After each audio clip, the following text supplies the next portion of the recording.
This Sunday, conviction campaign. Former President Trump returns to Capitol Hill for the first time since the January 6th attack. We agree just about on everything, and if there isn't, we work it out. He returned to the scene of the crime, like a lot of convicted felons do. Mr. Trump pushing to unite Republicans and urging them to overturn his Manhattan conviction. I'm the only one in history who got indicted, and my numbers went up.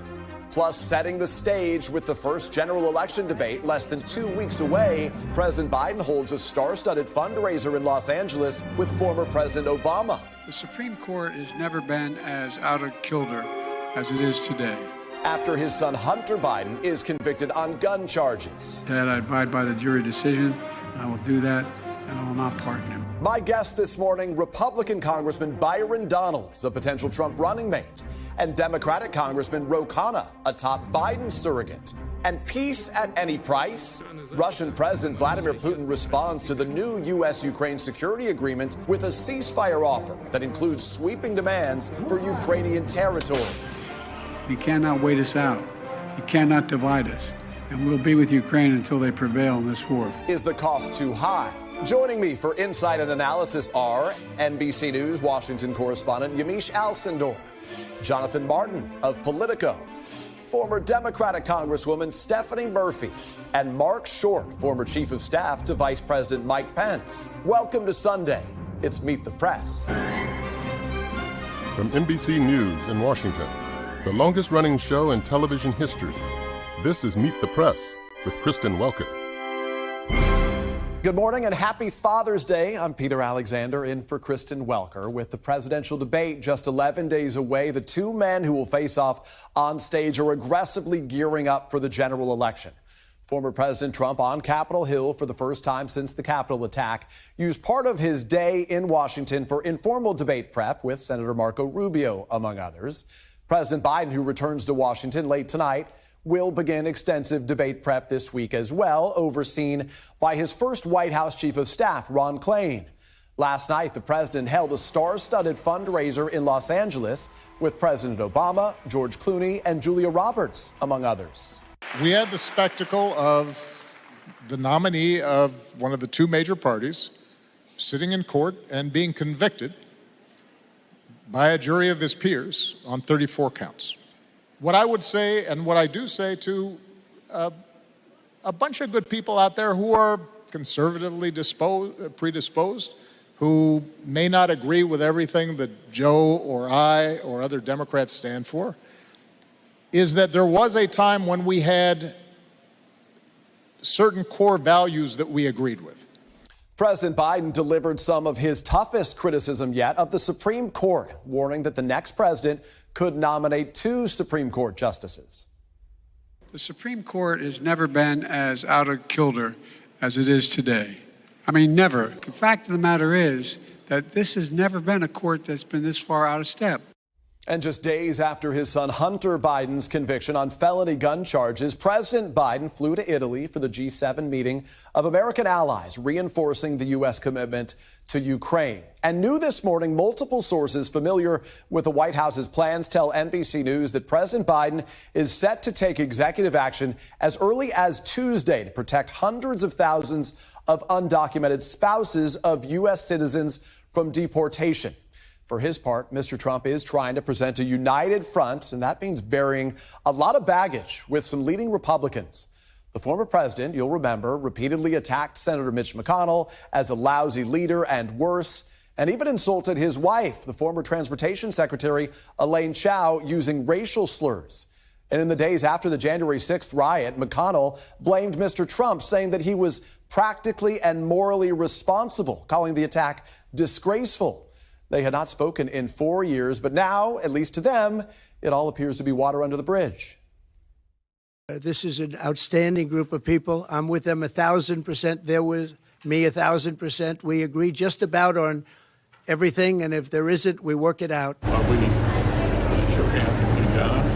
He took questions from the audience, and it was an entirely positive session. But the message discipline may be short-lived. In a closed-door session, Mr. Trump reportedly called Milwaukee, where Republicans are holding their convention next month, a, quote, horrible city. The former president has also been preoccupied with using Congress to defund the Justice Department. And after a Manhattan jury found him guilty on 34 felony counts, Mr. Trump asked House Speaker Mike Johnson to find a way to, quote, overturn his conviction. I do believe the Supreme Court should step in. Obviously, this is totally unprecedented. This will be overturned, guys. There's no question about it. It's just going to take some time to do it. In Michigan on Saturday, where he campaigned in an effort to court black voters, Mr. Trump slammed his conviction. I got indicted more than the legendary Alphonse Capone. Has anyone heard of Alphonse Capone? Scarface. I got indicted more than he did, and I didn't do anything wrong. And the former president seemed to enjoy the speculation about who he'll pick as a running mate, mentioning Republican Congressman Byron Donalds. He is on the list, by the way, and I don't know if he's going to make it, but he's on a list of a few people, right? Not too many people. Would you like to be VP? Huh? I think he would. And joining me now on behalf of the Trump campaign is Republican Congressman Byron Donalds of Florida. Congressman Donalds, welcome back to Meet the Press. Happy Father's Day. Oh, thank you so much. Happy Father's Day to everybody out there. Thanks, Congressman. This weekend, Donald Trump again railed, as you saw, against his guilty verdict handed down by that Manhattan jury last month. He has said he's going to appeal the verdict. He has also asked House Speaker Mike Johnson to overturn his conviction. Why should Congress intervene on Donald Trump's behalf rather than letting the judicial process play out? Well, look, first of all, it's good to be with you. One very important thing, it's not about Speaker Johnson. He doesn't have that power to overturn anything. But what it's about is that Congress does fund a lot of jurisdictions around the country. And if there is a jurisdiction that takes federal money and it does not also protect the constitutional rights of all Americans, whether that's President Trump or any other American, they shouldn't receive federal funds. I think that's something that every American would agree with. And you do have to understand President Trump's frustration. What happened in Lower Manhattan was a violation of his constitutional rights. They didn't even identify the crime, quote unquote, until the very end of the process, which is a violation of constitutional norms. Judge Merchan did not do that. And so, yes, he's frustrated. Any American would be frustrated. And Congressman, to be clear, this was obviously a state case. He was indicted by a grand jury of New Yorkers. It was a jury of his peers in New York that found him guilty. The president, former president, has called himself a political prisoner, but of course he had legal representation. He has the right to appeal. He's neither been detained nor imprisoned. So why not just let the judicial process play out? Well, let's go back before you go down that line. In the original indictment, they never identified an underlying crime. Under our Bill of Rights, under our rule of law, a defendant is entitled to know what he's being charged with. Donald Trump was never afforded that ability. So how can his legal team prepare a defense if you don't even know what the actual crime is? That is why what happened in Lower Manhattan was so terrible. And the only time the prosecution could even assert a crime was at the end of the case, in closing arguments. You're not allowed to do that. And sir, every judge knows this. This is why everybody believes this is going to be overturned on appeal, but it is meant to interfere with the presidential election. That is the problem. If it is overturned, I apologize for the satellite delay. If it is overturned on appeal, will you accept that verdict? Understand what I'm trying to explain to you.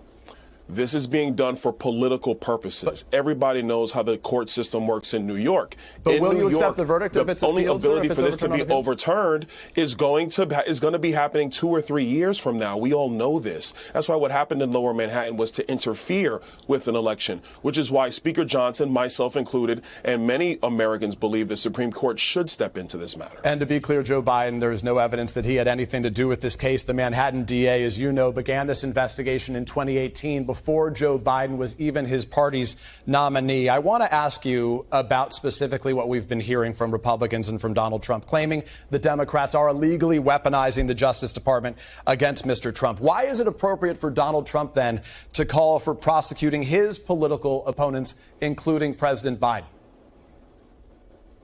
Well, let me also explain this one. Now, what he did say is that we have always had this kind of a gentleman's agreement that you do not go after the political leaders of the opposition party. When Donald Trump was president, He didn't have his attorney generals go after Hillary Clinton when she did violate the Espionage Act. He did not give that order. They did not go and prosecute Hillary Clinton. But now you have a situation where Main Justice has weaponized the Justice Department to go after Donald Trump. You have Jack Smith, who's chasing down Donald Trump on violating the Espionage Act, but at the same time, Robert Hur knows that President Biden has violated the Espionage Act. Robert Hur is not prosecuting Joe Biden. Jack Smith is trying to prosecute Donald Trump. Let me interrupt briefly, though. The Biden is very plain to see. The Biden Justice Department obviously is also prosecuting Democrats. Robert Menendez of New Jersey, Henry Cuellar of Texas right now. They just prosecuted Hunter Biden as well. So is it only weaponization when it is Republicans that are being prosecuted? That's not true, and that's not even the same thing we're talking about here. What you got to understand is they prosecuted both Democrats and Republicans, so I think Americans would say, isn't that equal justice? Bob Menendez has gold bars with his name engraved on them from a foreign country. So that's what Bob Menendez's situation is. Henry Cuellar's situation just got into investigation. But it is without a doubt that these legal cases were all brought in the middle of a presidential election for one purpose, and that is to criminalize Donald Trump, that is to polarize Donald Trump, that is to persecute Donald Trump. That's the only reason why you even bring these cases in the time frame that they're being brought. And again, there's been a series of cases against Democrats as well. Let me ask you about another headline we've been watching. A Trump supporter in Texas just this week, Congressman, was arrested for making threats against an FBI agent who was involved in the Hunter Biden investigation. Authorities say the agent received text messages and an explicit voicemail that said, in part, "You can run, but you can't hide, and we'll hunt you down and slaughter you like the traitorous dogs you are." Will you condemn those kinds of threats? Well, first of all, I don't think that is appropriate for any citizen to say. I just want to make sure I heard you clearly. Were you talking about a citizen? Who were you actually talking about? I want to hear clearly before I fully answer. I have the criminal complaint here. I can get into more detail. Suffice to say, this is an individual in Texas who was saying these things allegedly in the form of text messages and voicemails to an FBI agent, a supporter of Donald Trump who was making these, who's saying these things. Well, listen, I don't support those comments. I think those comments are out of bounds. I don't think we should be doing that in our country. We have to make sure that we respect everybody in our country. You have to be tolerant of all people, even when you disagree. Now, I will say that there is also a frustration amongst the American people. It does not justify those comments. I want to be clear on this.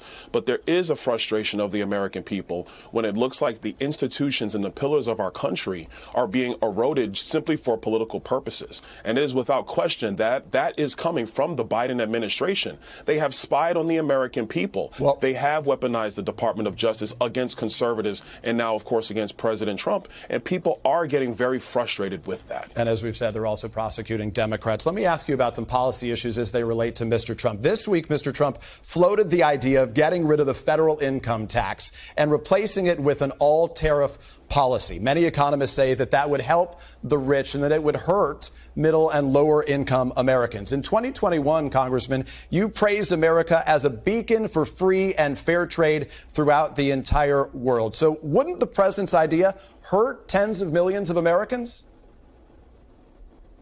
Well, let me be direct about trade policy. For a lot of our country's history, trade policy has not been written to the best interests of the American people. A lot of these trade policies have favored foreign countries. I believe in free trade, but it has to be fair trade. The deals have to be equitable. The deals that were written in the past, previous administrations, were not equitable to the American people, to the American companies. So Donald that's Trump's the type of thing that has to be shifted. An all-tariff policy. Now, hold on a second. Let me finish. Yeah. Let me finish. I'm going to come to the policy. Now, what I will say is that President Trump is thinking through all types of various policies to jumpstart our economy, to make sure that we have a flourishing and thriving America. It's an idea. It's not concrete yet. A lot of things have to be flushed out. I was in the room when this was brought up. I talked with several of my colleagues who understand tariff policy, trade policy, and tax policy in a lot more detail than I do. They said there's some merit to it, but there's some other things that have to be worked out. You also have to figure out how to deal with the taxation piece for people on the low end of the socioeconomic spectrum. So to be clear, these are just ideas you're suggesting. This isn't to protect all Americans. This isn't a real proposal that he's looking to implement right now. We should note that under Donald Trump in his 4 years in office, there are many ideas that the president is thinking through, all designed to make sure that America thrives and that the American people thrive. The debt rose by $8.4 trillion when Donald Trump was in office, and also the Fed chair, who Donald Trump himself selected, has said this week that the economy is growing at a solid pace and we have a strong labor market. I want to ask you, if I can, about that a little bit. Wouldn't this policy, though, hurt the very Americans, black Americans, that you were speaking to last night? Actually, no, I disagree with you because, again, when you begin to go through public policy, you think about it from a 50,000-foot level. Then you start to distill yourself down into the idea. You figure out all the details. Yeah. Let me tell you what is hurting black Americans. The fact that under Joe Biden's economy, their purchasing power is being destroyed by Joe Biden's radical inflation. Prices are up 20% across the board. So while unemployment might be low, wages adjusted for inflation are significantly down. How can a black person get ahead when you have less disposable income today than you had in 2017, in 2018, in 2019? This is what a lot of the black business owners that we talked to yesterday in Detroit were explaining to the president. Let me try to get to a couple other topics. The lowest unemployment rate for black Americans under Donald Trump was 5.3%. The lowest under Joe Biden was 4.7%. Republicans are set to formally nominate Donald Trump at the party's convention in Milwaukee next month. Donald Trump, during his meeting with Republicans this week, called Milwaukee a horrible city. The campaign later clarified, said he was talking about alleged voter fraud and the crime rate there. So let me take those one at a time. Murders in Milwaukee are down 39% since last year. And the Trump campaign's own election investigator in 2020 said that Wisconsin's results were legit. So if Mr. Trump feels so strongly that Milwaukee is a horrible city, why is he having his convention there? Well, two things. First of all, when you bring these comments up, please bring them in context. I'm glad that you mentioned what the campaign said afterwards, but I noticed that your network and a lot of the press are not doing that. With respect to Milwaukee, he was talking about allegations of voter fraud and also the crime rate. And I think it's important for people to understand your murder rate may be down, but that doesn't mean that violent crime, et cetera, are also lower. Those are two different pieces of crime. Obviously, murder is the most heinous of them all. Fine. Now, when it comes to the city of Milwaukee, the reason... Let me finish now. Now, when you talk about about Milwaukee, the reason why the RNC and President Trump want to go to Milwaukee is because we know there are voters in the state of Wisconsin, like voters all across America, who are frustrated with what has happened to our country under Joe Biden. Immigration massively up and out of control. The labor markets are okay, not great. Wages are down when you adjust them for inflation. People are struggling to try to make ends meet in Joe Biden's America. So the president's taking his message everywhere, including the city of Milwaukee. I apologize for the interruption. A lot to get to. We should note it's not just the murder rate. The overall violent crime has fallen during Biden's presidency. It is now at a near 50-year low. Finally, some news about your future. Mr. Trump said yesterday that your name is very high on his list of people he's considering as a running mate. Would you be ready on day one to serve as commander-in-chief if necessary? Well, I think if you're going to step into that job, it's obviously the toughest job, the biggest job, not just in our politics, but really, frankly, in the world. Look, I think that I would have an ability to step in. I'm actually pretty intelligent. I can sift through issues really, really well. It's about judgment. It's about logic streams. It's about how you make decisions at the end of the day. And then you cannot discount the fact that you would have a lot of people who are very qualified to be around to help you do that job and do what's in the best interest of the American people. Do I believe in myself? 100% I do. And so, we'll see what President Trump decides. I'm going to support whatever he does. Congressman Byron Donalds, we appreciate you making time to speak to us today. Thank you very much. When we come back, more than 8 months after the Israel-Hamas war began, President Biden has yet to secure a ceasefire, and he says he's not confident of a deal happening soon. Democratic Congressman Khanna, a surrogate for the Biden campaign, joins me next.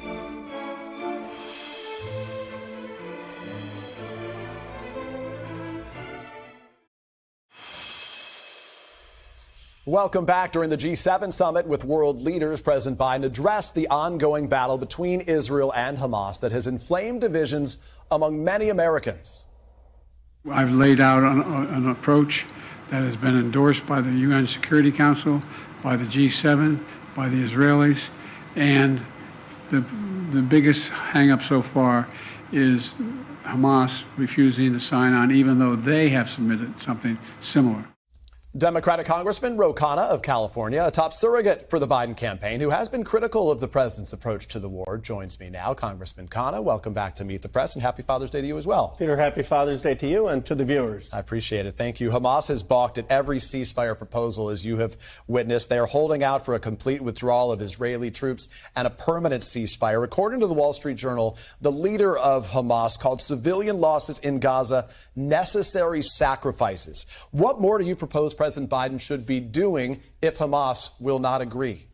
Well, the president has set forth a clear vision, and I support the ceasefire proposal and release of hostages that he set out. The UN has endorsed it. The Arab League has endorsed it. We need Egypt and Qatar to put more pressure on Hamas. Hamas is saying, well, you can't have phases. You need everything done on phase one. That's unrealistic. There needs to be more pressure. But there also needs to be more pressure on Netanyahu. Benny Gantz has been all over Israeli TV saying that Netanyahu has been undermining a hostage deal. And it's a philosophical difference, Peter. Benny Gantz is saying prioritize the hostage deal and the peace. Netanyahu is saying they want to destroy military all of Hamas. And I don't think that's achievable. Let me ask you specifically about Benjamin Netanyahu. By invitation of Congress, Netanyahu is going to be speaking before a joint session of Congress to take place next month in July. Some Democrats are suggesting forms of protest. What do you think that should look like, and will you attend his address? I will not attend. I said that if he wants to come to speak to members of Congress about how to end the war and release hostages, I would be fine doing that. But I'm not going to sit in a one-way lecture. And I agree with Representative Clyburn. I mean, how he treated President Obama, he should not expect reciprocity. That said, I think it should be polite. We're not going to make a big deal about it.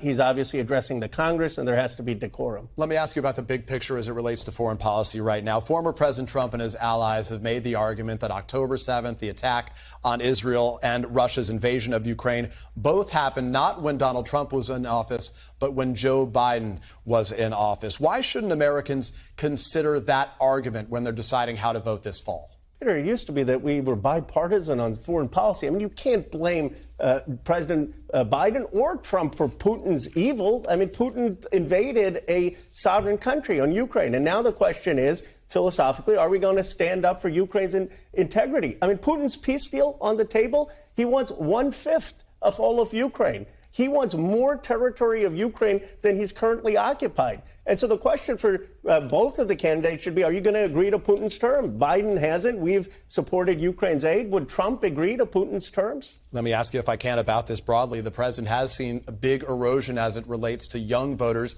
that you've been speaking to a lot in your campaigning here, specifically as it relates to the war in Gaza. You said back in February that even if President Biden were to bring about a ceasefire in Gaza, there would still need to be a healing period before Democrats, these young voters, may be able to come back and be comfortable with his leadership again. That was 4 months ago. Is the president running out of time to win back some of these young voters? Well, the biggest thing we're running out of time is more people dying, and we have to remember the humanitarian stakes. But yes, it's a challenge for our party. Young people want the war to end, but what young people want is a vision, and the president started that with a ceasefire. I hope he can go further, and he should call for 2 states. He should say in his second term he's going to convene a peace conference in the Middle East, recognize a Palestinian state without Hamas, work with Egypt, Saudi Arabia on it. I didn't mean to interrupt you. I want to ask you about a couple other topics quickly on policy, on immigration. Republicans tanked a bipartisan border security bill, as you know. So the president recently took executive action to restrict the number of migrants who can seek asylum who are entering the United States. You're among many Democrats who have been critical of this policy. An ACLU lawsuit says the president's plan is, quote, legally indistinguishable from the Trump ban. Do you agree? I don't think it's the right policy. I understand the president's frustration. He has tried for 3 years, not 6 months, 3 years to get Congress to fund immigration judges, Border Patrol. We haven't done it. But this is not going to solve the issue because you have an artificial cap and people are basically going to go to gangs and come through non-port of entries. And we don't want to have that situation on the border. Let me ask you about Hunter Biden. He was convicted on gun charges this week. He'll be back in the court on tax charges in California. As as you know, later this year, even though Hunter Biden is not on the ballot. The case this fall could raise some potentially damaging details about Hunter Biden's business dealings. How concerned should Democrats be about another high-profile trial in the waning weeks of this campaign season? It won't be an issue because Democrats actually believe in the rule of law. You asked Representative Donalds, would you accept the Trump case even if it went to an appeal? He didn't say yes. I would accept it if it was overturned, and I accept whatever the judicial process is with Hunter Biden. This is really about a father's love for his son, of someone who has had addiction, and he understands that he will have legal consequences, and the president is prepared to deal with that with the love of a father. On Father's Day, I think that's what's going to come out, the president's love and concern for someone who's had a difficult time. Just a few weeks from now, not even a few weeks from now, 11 days from now, we're going to see Donald Trump and Joe Biden together on stage at the debate. Mr. Trump just turned 78 this past week. Joe Biden, as you know, is 81 years old. But according to our polling, Americans are much more concerned about President Biden's mental and physical fitness than they are about Donald Trump's. Why is that? Some of it is aesthetic. I mean, Donald Trump has been blessed with good genes or whatever he does. But I think that the real issue is that the president always delivers in big moments. He did in the State of the Union. And people are going to see the difference. Does Donald Trump want to give up part of Ukraine? Does he want to have tariffs that are going to increase prices for folks? President Biden has brought back manufacturing at factories. How many factories did Donald Trump bring back? Let's have a debate about the different visions of America. Let me ask you finally about your future. When you were recently in New Hampshire, a local Democrat there introduced you, sir, as the 5th member of their delegation because you have been there so often. Is a presidential bid something that you would consider in the future? I'm so focused, as is everyone, on trying to get President Biden elected. But I will say this. This country is hungry after that for a new generation. And we've got tremendous talent in our party, and there are young people on the other side as well. And I'm looking forward, after President Biden is reelected, to a new generation leading this country. Congressman Khanna, we appreciate your time. Happy Father's Day again to you. And when we come back, neither Donald Trump nor Joe Biden has debated in more than 1,300 days. Their last debate performance against one another nearly 4 years ago. Both men facing unique challenges as they prepare for their first 2024 showdown. The panel is next.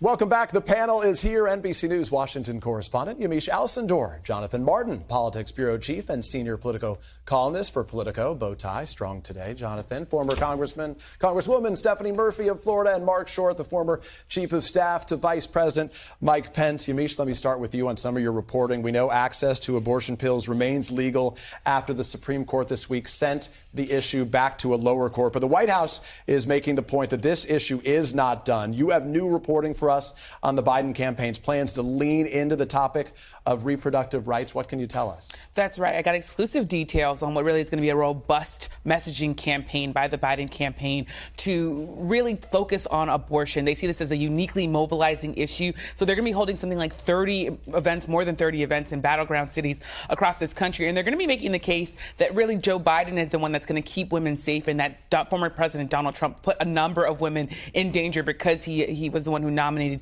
these justices who overturned Roe v. Wade. And they're also going to be rolling out a number of different things, including ads featuring women telling personal stories. I actually talked to one of the women who's going to be part of this, Caitlin Cash. She lives in Austin, Texas, and she had to flee the state of Texas to get an abortion after she learned at 13 weeks that the fetus she was carrying had a fatal birth defect.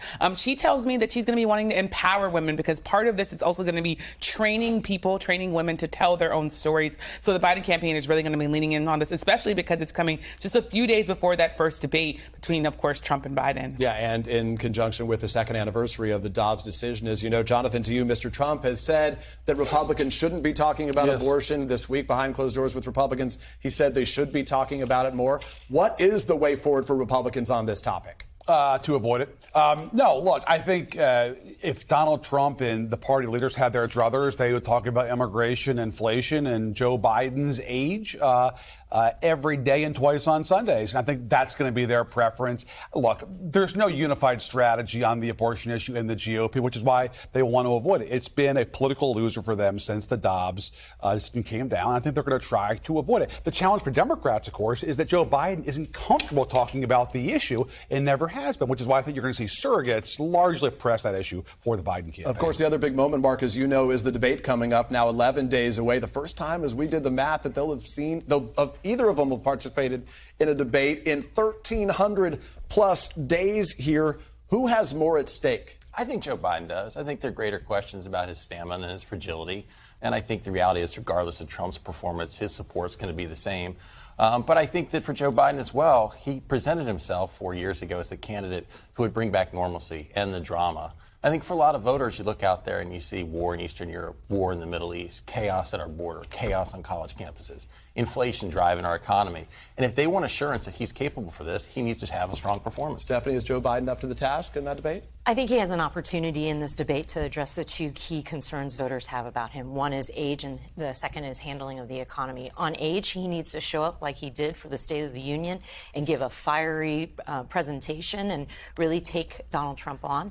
And then on the economy, he has to actually connect with people about their concerns over costs and kind of pivot from where he has been, which is to try to convince them that his policies have been good and that things are okay. That isn't working. So he has an opportunity to turn the page here and make a big difference. If I could, though, I would say on the issue of abortion, I mean, this is uniquely mobilizing, the Biden campaign says, and they think that because polls after polls and in interviews that I've done with voters, they say abortion, even if it's their top issue, it's an issue that's going to motivate how they actually vote. So it's on the ballot in key states, including Arizona, some of these key swing states. Yeah, and the Supreme Court decision on mifepristone that's saying for now on standing that the pill is going to continue to be accessible. You're going to hear from President Biden, Vice President Harris, and a number of people saying, okay, it's safe for now, but they're going to be arguing that Donald Trump is trying to implement a federal ban on abortion. Even though Trump is saying leave this to the states, they're saying you can't trust Republicans here. Jonathan, back to this debate topic, though. They are largely performative, these debates, in many ways, and this year they're going to be performing with a different set of rules. There is no studio audience. There's now a mute button that's cut the mics, Peter, cut the mics. When it's not your turn to talk, right? In the past, you remember Joe Biden saying, will you shut up, man? Sometimes it's those interruptions that can be the most dramatic and telling about these candidates. What do you make? What do you anticipate? Some of us who had to cover that 2020 debate are still recovering from that high wire act. It was a very stressful evening for those watching and writing about it. Unforgettable for the American people, too, that Trump-Biden debate in 20. Look, I think it's going to make for a better debate. To have no studio audience, to cut those mics, I think we'll have a better exchange. I don't think Biden ultimately had a choice here. I think the principal, Joe Biden himself, wanted to actually debate, which counts, obviously. He has a vote. And I think also his staff realized that trial was not breaking through. They had to try to get Trump back in the camera frame, make Trump the issue in this debate. Peter, here's the risk. Biden wants to use a 90-minute debate to show the American voter, don't believe those clips, don't believe that spliced video. I'm not somebody who's losing it. I can be up here for 90 minutes and I can do this debate. If he has that moment, to your point, Stephanie, I think it's going to be helpful to him. The risk is he does have a bad moment, and there's a 10-second viral video that is all folks recall from that debate. That's the risk. Mark, let me ask you about the topic of vice presidential picks. We talked to one of the potential picks a little bit earlier today. You served for the former Vice President Mike Pence. How important is this selection for Donald Trump's ticket? I think it's less important, honestly, than it was 8 years ago, Peter. I think at that time we had a very divided Republican Party. As you recall, Ted Cruz went to the convention, refused to endorse Trump. And so having Mike Pence on the ticket unified conservatives in the party. He has the party unified right now. I don't think there's something that he needs. Who would be the best asset? Who would serve him best? I think somebody who can be there and represent a broad spectrum of policy positions. But I think that who is that among the list of names that we're hearing? Is Mike Pence available? I think that probably of the names listed, probably Rubio is somebody who presents that broader set of issues for the former president. But I think that if he's looking for a mini Trump, then he'll probably end up with J.D. Vance. And I think that if he's looking for financial help, he'll with Bergram. Do you really think he wants somebody who has policy perspective? I don't think that was the question. The question was what would be best for him. But what he said about your former or the former vice president was that he was too honest. I think he's going to look for somebody who will do his bidding and not put up the same sort of resistance based on values and characters that Vice President Pence did.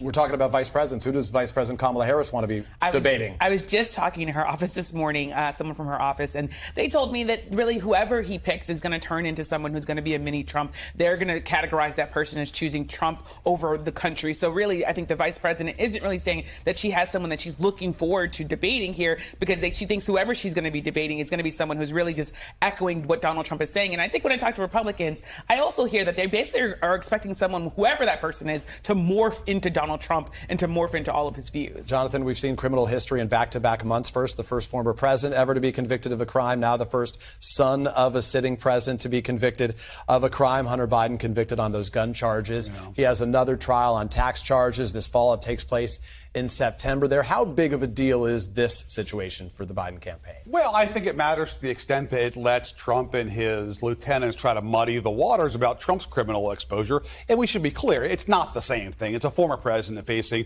nearly 100 felony charges, and the other is the son of the president. It's very, very different. But obviously, from a political standpoint, yeah, it's not helpful for the Biden campaign to have this out there, and it creates an opportunity for the Trump folks. This is what the Trump campaign does pretty effectively, which is try to sort of make this false equivalence happen, and we're going to see them try to do that for months here. I think, though, it does highlight a contrast between Biden and Trump. And Biden, as painful and personal as this is, has accepted the outcome of the justice system and is moving on, whereas Trump continues, and the Republicans continue to try to undermine our justice system, and that's a real contrast. You saw the effort to overturn the election results. He's now asking the House Republican Speaker to help him overturn the results of his own conviction, Mark. Well, look, I look at yesterday and I see him go to Detroit and appeal to African-American voters. It's a terrific contrast to Biden being in Hollywood, trying to get Hollywood actors support. Well, he was in Hollywood with the first black American president as well who endorsed him. What I think was wrong was that he then goes to Michigan, gets off message, and starts talking about January 6th again. Right. It's counterproductive to him. When he has, it's like every time he's actually making a positive contrast, he brings it back to something. And attacks Milwaukee, for example. Yeah. He can't help himself. Yeah. We're all going to be in Milwaukee in July, so we'll see you there, I trust, as well. When we come back, President Biden's meeting with Pope Francis on Friday marked the 32nd time a U.S. president has met with the leader of the Catholic Church. Our Meet the Press Minute is next.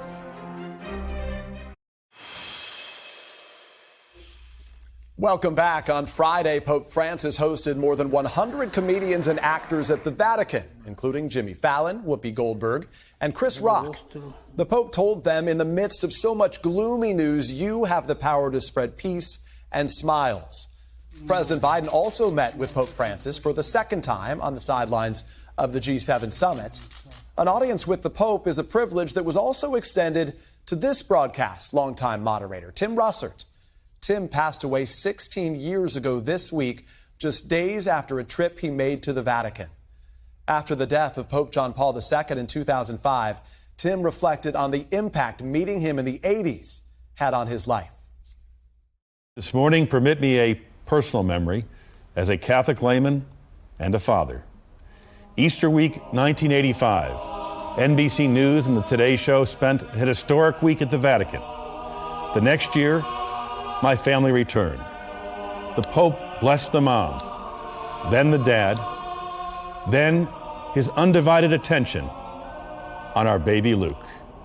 He hugged him, then kissed his forehead, saying all the while, "Very nice, very nice, very nice." Then that smile. Luke was truly mesmerized by this most holy man. That moment, that blessing will be with us forever. Very nice indeed, and man, do we miss Tim. When we come back with the Tony Awards tonight, Kristen's Meet the Moment conversation with actor Michael Imperioli is next. Welcome back. It is showtime for Broadway's biggest fans. The 77th annual Tony Awards are at Lincoln Center tonight. One of the newest stars on the stage has been a fixture on your TV for decades. Actor Michael Imperioli is best known for playing liars and cheats, from his star-making role as a troubled mobster in The Sopranos to a womanizing Hollywood producer in The White Lotus. You ever feel like nothing good was ever going to happen to you? Yeah, and nothing did. So what? You never showed me how to put others first. You always put yourself first. Always. So I did the same thing. Now, Imperioli's latest project examines how far someone will go to expose the truth. He stars alongside Succession's Jeremy Strong in a new revival of the 1882 Ibsen classic, An Enemy of the People. The play explores the tension between science and politics and has now been nominated for 5 Tony Awards, including Best Revival. Kristen recently sat down with Imperioli for a Meet the Moment conversation and asked him about making his Broadway debut. I think doing a Broadway show was the last thing on my bucket list as an actor, to be honest. I mean, working with Marlon Brando was always there, but that's never going to happen. But I always wanted to do a Broadway show. I knew this play and I loved it. So this was the perfect storm to do a Broadway show. And, you know, for me, it's like being part of this history and legacy of, you know, great theater artists. As an actor, what is the impact on you to have the audience so close? Well, I find it really, really exciting to have the audience that close. And you know, you really feel it at the end when, I don't want to give anything away, but he's saying, you know, we have to imagine that someday, you know, the truth will be valued and the water will be safe and clean. And this is written a long time ago, you know, and those words make a lot of sense to everybody. The ending of the play is haunting in some ways because it feels like Jeremy Strong is reaching into the depths of everyone's soul and saying what everyone has thought at one point or another. And yet this play was written in 1882 by Norwegian playwright Henrik Ibsen. How do you think it's still, how is it that it could have been written yesterday, and how does that impact you? You know, these arguments where science and politics clash and meet, climate change is obviously a really easy parallel to make, right? Where a lot of scientists, or most scientists, are saying that, yes, you know, carbon emissions and fossil fuels are changing the weather to disastrous effects, and it's just going to get worse if we don't do something. That's pretty much the consensus. But not everybody believes that. Not all politicians want to make decisions and policies that are based on that kind of science. Why? Well, because economic interests, large oil companies that would go under or don't, you know, or are funding politicians and lobbying politicians, and jobs that might be lost, or although jobs can be created, and you know, where you see politicians making decisions based on economics. Now, we faced a similar thing during the pandemic. So it's like, do we shut down the economy? Do people go out of business? Our business, you know, businesses closed during the pandemic, certainly did. Was that the best decision? Were there other choices to make? I mean, there were people who were saying we should try herd immunity, and some people are going to die and some people are going to live. You know, we lived through all these things and are living through them. After the show, sometimes people wait outside to say hi, and you see people saying, you know, this play is impacting them because they're living this. They're, you know, they don't necessarily trust their leaders or people because they have political motivations rather than the, you know, motivations for the well-being of the citizens. Is that part of what drew you to this play? The fact that, yes, it was written in the 1800s, but there are so many parallels to today, to our world. Oh, yeah. It's extremely relevant. Extremely. Why did you want to do this role? I think it's a really important play for now, you know? The fact that it's so old, that it's 140 years old, really means that, wow, we haven't learned our lesson. What do you think the significance of that moment is, where Jeremy Strong is addressing the audience as the community members, all of us, and saying, at least we won't have to deal with this in America? When he says that line, in America we won't have to deal with this, which he really says after they've basically beat him up and vandalized his house, people applaud when they hear that line. You know, we looked at, during rehearsal, videos from January 6th. I mean, that the violence that happens in our play, we made a direct parallel to what happened, because there's misinformation and there's manipulation of, listen, people attacked the Capitol based on absolute lies. That was confirmed by pretty much every, judge and, expert and everybody. Lies and lust for power, and people were hurt and people died as a result of that. So you watched January 6th video to prepare for what is, frankly, one of the toughest scenes in the entire play, which is when your brother in the play is getting physically assaulted. Why was that important to go back to January 6th? It's just something we were talking about, how quickly these, because it starts with words and ideas, that scene, and how quickly it turns into violence. And the real world literally collided with this production during one of the previews of the play, when during the very brief pause in the play, climate activists stood up and started shouting. I object to the silencing of scientists. They had either seen the play or got a copy of the script because they knew exactly where to interject. There's a place where the moderator of the town hall says, if there's no further objections, Dr. Stockman, you may speak, and someone stood up and said, I object. There's no theater on a dead planet. At that point, still thinking that he may be a plant, and part of that the director put in to throw me a curveball.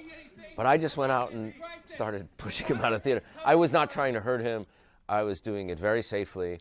But then I realized, oh, he's a real activist. And then there were some other activists who stood up in different parts of the theater. An ecological emergency! I wasn't offended. I wasn't like, how dare they interrupt my play. I think they did it in a constructive, respectful way, although if it happened in the first three scenes, it would have been very kind of disrespectful. How do you see the role of art, of theater, of acting in our politics, in our world today? People receive so much information these days, constantly, through social media, through television, through, news all the time. And a story like this, engaging in a story can really give, a kind of wider perspective and maybe, make the person think for themselves about the issue. How do I really feel about this? And, 2 hours sitting in that environment just in this story can, maybe affect the brain a little bit differently to have you settle down and think into it a little, into these issues a little more. And by the way, tomorrow on Today, Tom Yamiche sits down with the cast of The Sopranos to celebrate the show's 25th anniversary. They reflect on the show's enduring legacy and share memories of their late co-star James Gandolfini. That's all for today. We appreciate your watching. Most importantly, happy Father's Day to all you dads, my dad among them. We are back next week because if it's Sunday, it's Meet the Press.